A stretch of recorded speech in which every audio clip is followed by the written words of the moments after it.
Está no ar o Revista TST, o programa do Tribunal Superior do Trabalho com notícias de destaque da semana. E hoje você confere. Empregada atropelada no primeiro dia de trabalho não receberá indenização. Justiça gratuita é a dúvida de hoje no quadro Quero Post. E veja também, quarto encontro de gestão da responsabilidade socioambiental da Justiça do Trabalho é realizado em Cuiabá, no Mato Grosso. O Revista TST começa agora.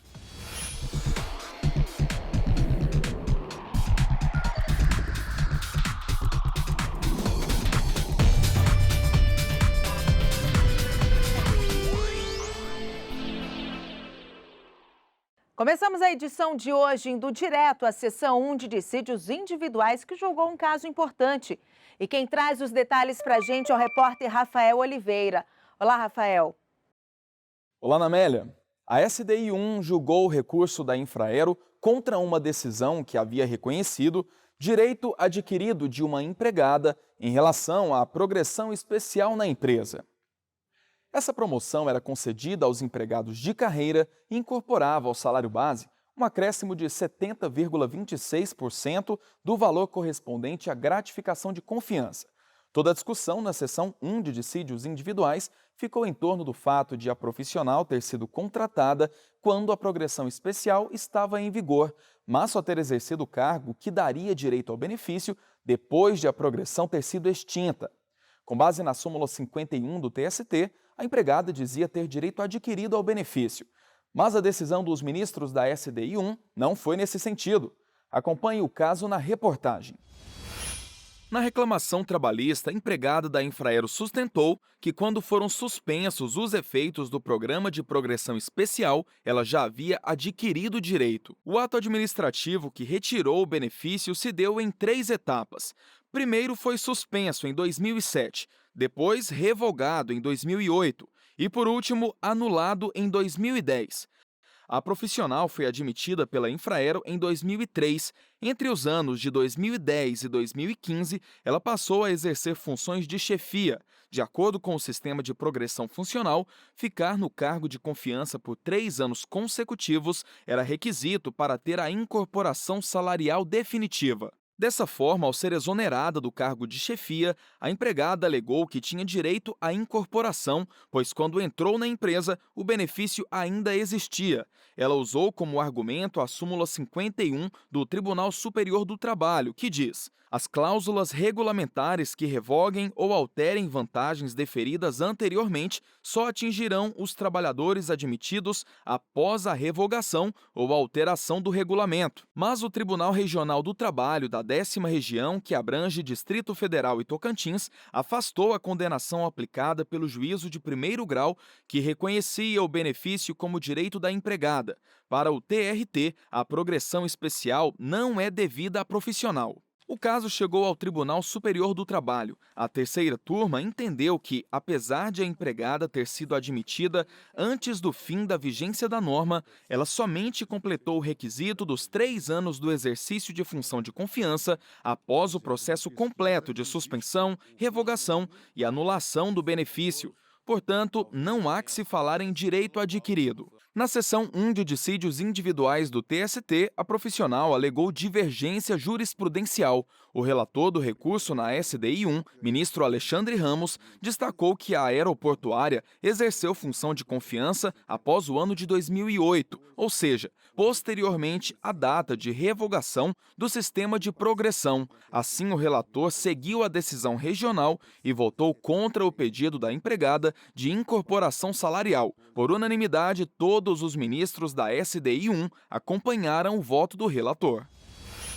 E atenção, no dia 15 de novembro, sexta-feira, não haverá expediente no TST em razão do feriado nacional em comemoração à Proclamação da República.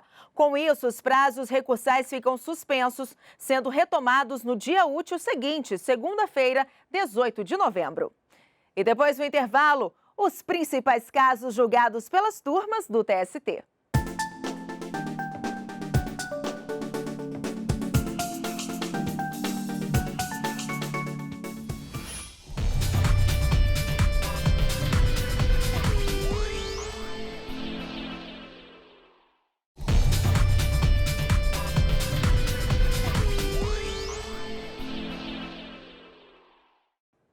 Estamos de volta e vamos conferir casos de destaque julgados pelas turmas do TST.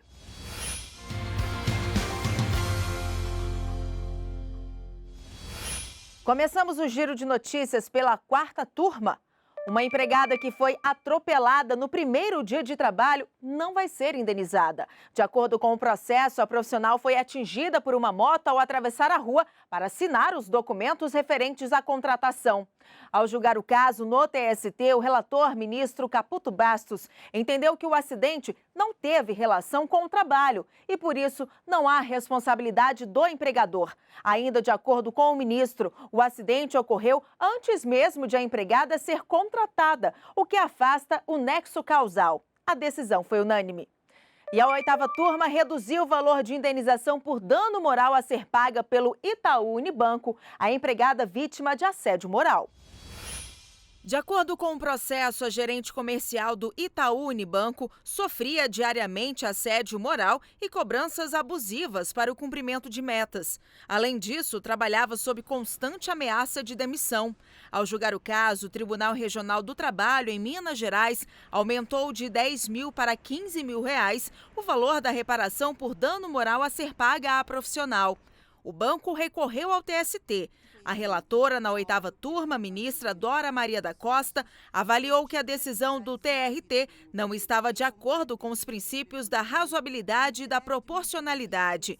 Para a ministra, a indenização por dano moral deve ser fixada com fins compensatórios e pedagógicos, para evitar a repetição do ato lesivo e assegurar à vítima a justa reparação pelos danos sofridos, mas sem proporcionar enriquecimento sem causa.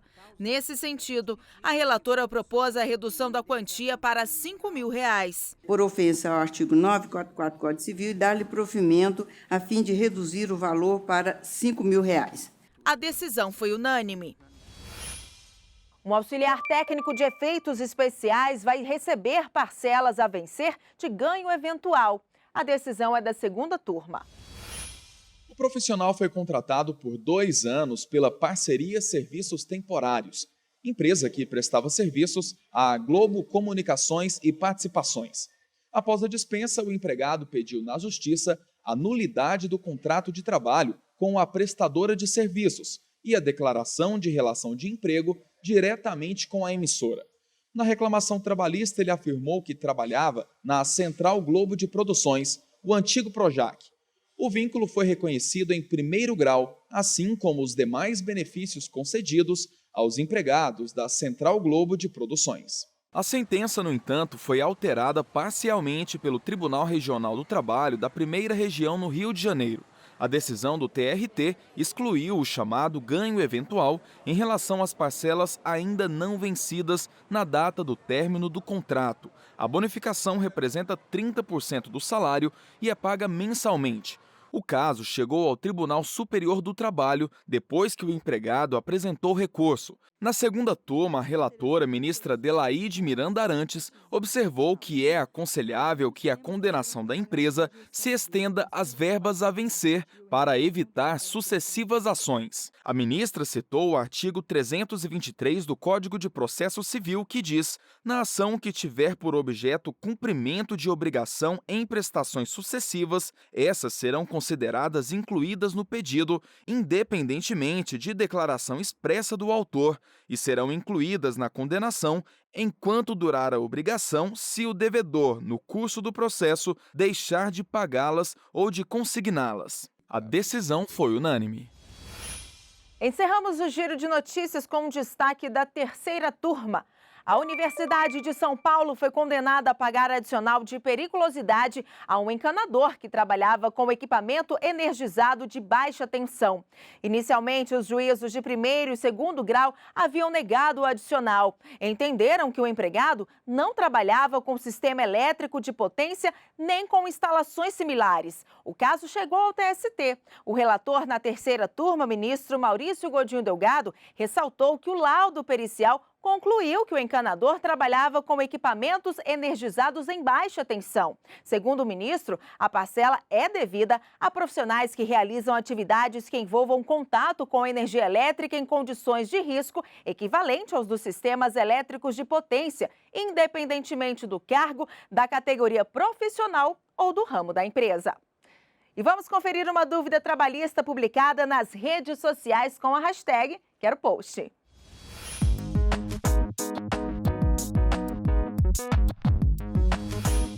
E a pergunta que chegou para a gente com a hashtag Quero Post foi publicada no Twitter.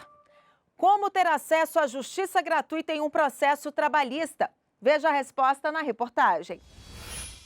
Josivan trabalhou 6 anos como garçom em uma pizzaria em Brasília. Quando os proprietários venderam o estabelecimento, ele recebeu aviso prévio. Mas no último dia de prestação de serviço, os novos donos quiseram revogar o aviso. O garçom não aceitou e entrou na justiça pedindo as verbas rescisórias não pagas. Sem dinheiro para arcar com as custas do processo, ele conseguiu a gratuidade da justiça. Foi bem interessante, porque eu não tive que tirar um dinheiro que poderia comprar o leite da minha criança, da minha filha, para poder pagar o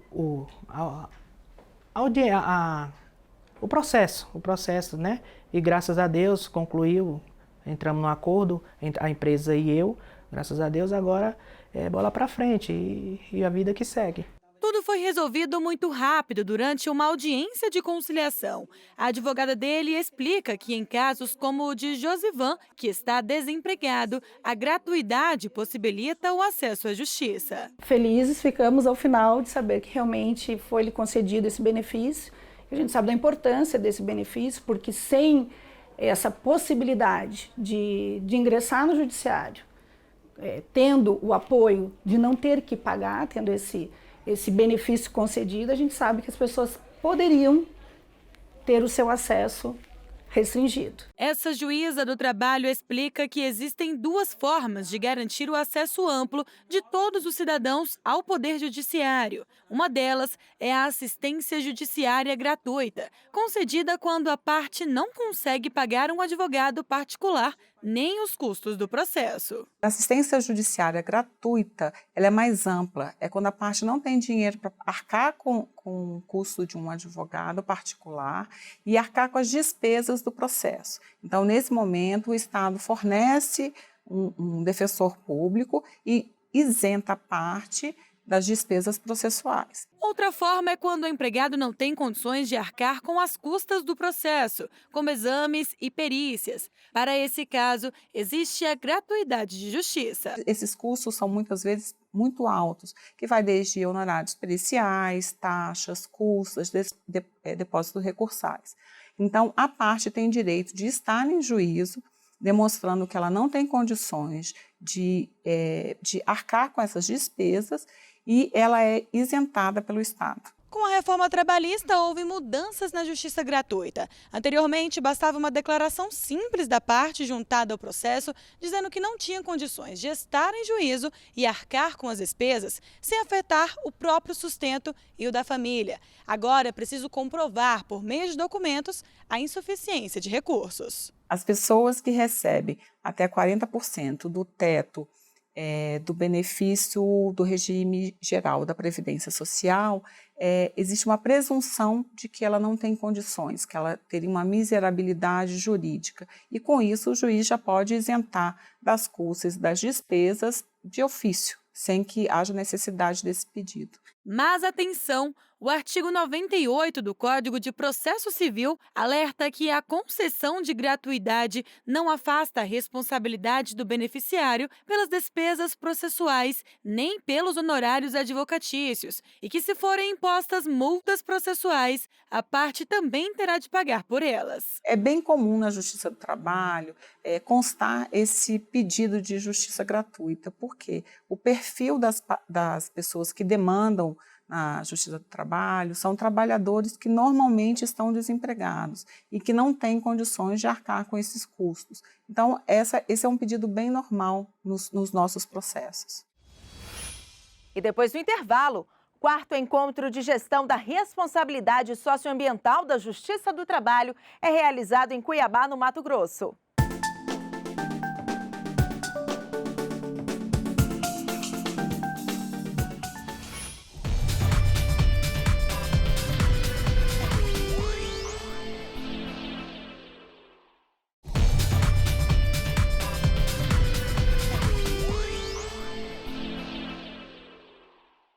Estamos de volta e veja as notícias que marcaram a semana no TST.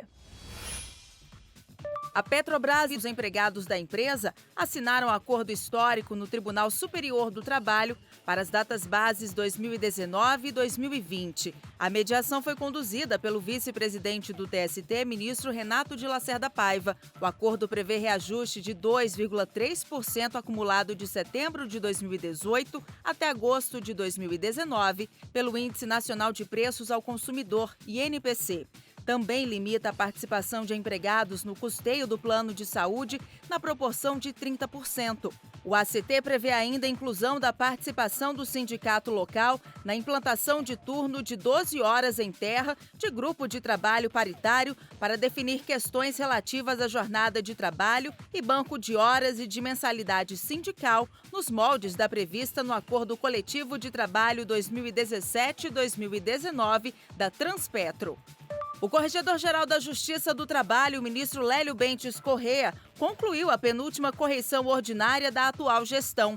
Foi no TRT da 12ª Região em Santa Catarina. O ministro citou dados do relatório Justiça em Números do Conselho Nacional de Justiça ao dizer que a Justiça do Trabalho é a mais rápida, a que dá mais acesso ao jurisdicionado, a que mais concilia e a que mais executa. De acordo com o levantamento, a Justiça do Trabalho leva em média 9 meses para proferir a primeira decisão, enquanto o segundo ramo mais bem classificado do Poder Judiciário gasta o dobro do tempo. O ministro passou uma semana no TRT da 12ª Região, avaliando o funcionamento das unidades administrativas e judiciárias. O Tribunal Regional do Trabalho da 7ª Região do Ceará foi o primeiro TRT a concluir 100% da migração dos processos físicos para o sistema do processo judicial eletrônico. Agora o regional está apto a receber o selo 100% PJE. O Corregedor-Geral da Justiça do Trabalho, o ministro Lélio Bentes Corrêa, é o idealizador do prêmio. Segundo o ministro, o trabalho desenvolvido pelo tribunal mostra que a Justiça do Trabalho está atenta a inovações tecnológicas, buscando promover a pacificação social com mais celeridade, sustentabilidade, efetividade e transparência. Outra vantagem é o aumento da segurança na tramitação e da precisão dos dados apresentados à Corregedoria e ao Conselho Superior da Justiça do Trabalho. Em todo o país, mais de 80% dos processos físicos do Judiciário Trabalhista já migraram para o PJE.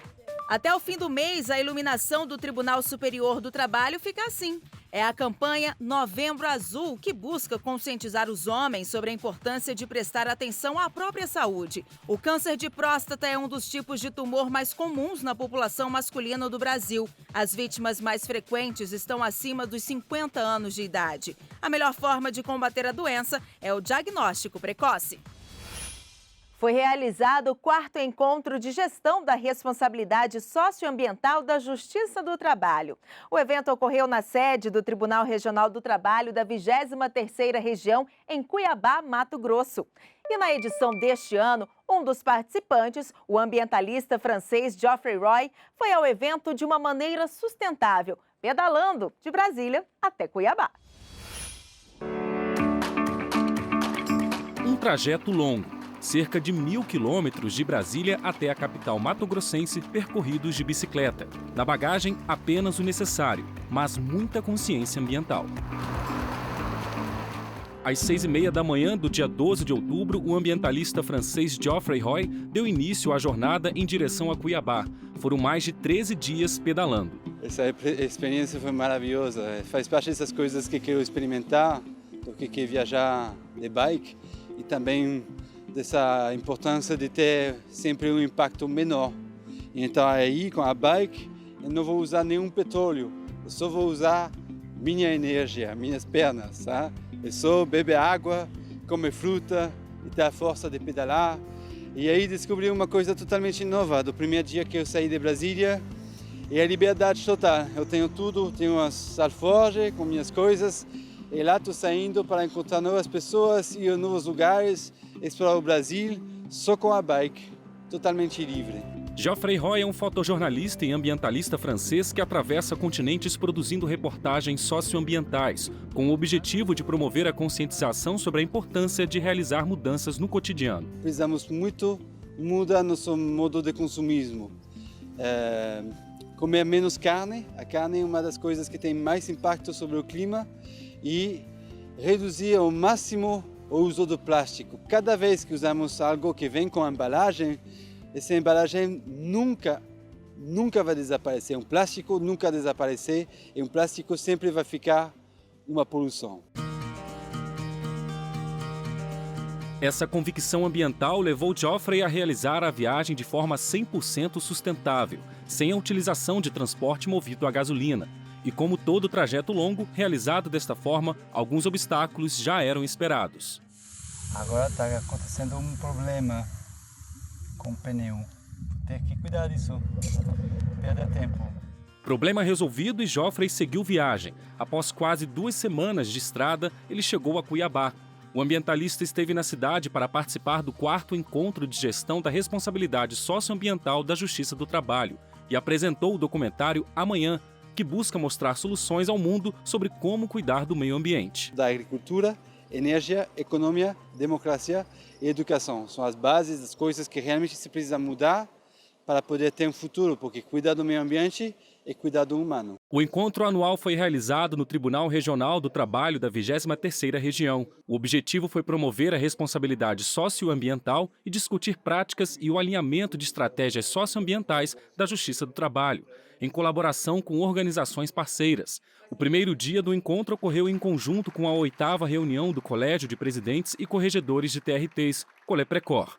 Além dos dirigentes e de gestores de toda a Justiça do Trabalho brasileira, a abertura contou ainda com a presença do presidente do Tribunal de Justiça de Mato Grosso, o desembargador Carlos Alberto Alves. Nós temos um núcleo de sustentabilidade e sabemos que o TRT, principalmente o da 23ª Região, tem também.